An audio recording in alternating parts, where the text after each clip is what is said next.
Hey, what's up guitar players? Welcome to Easy Guitar Practice. As usual, let's go ahead and start off by reviewing this exercise.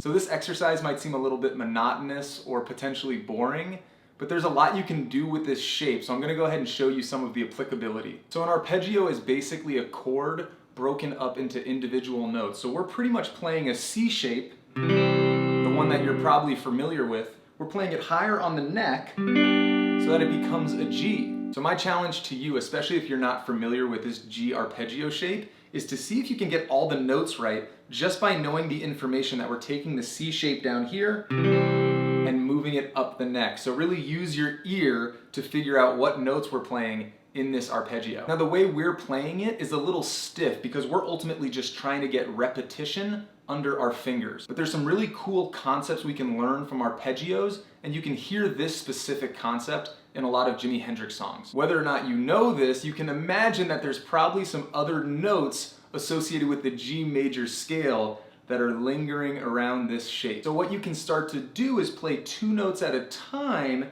and hammer on and pull off of the other notes in the G major scale.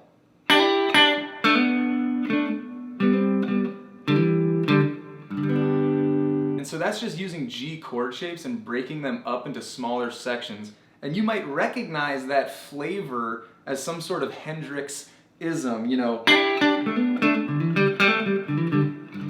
And so you can play with some of those hammer-ons and pull-offs as you're going through this arpeggio.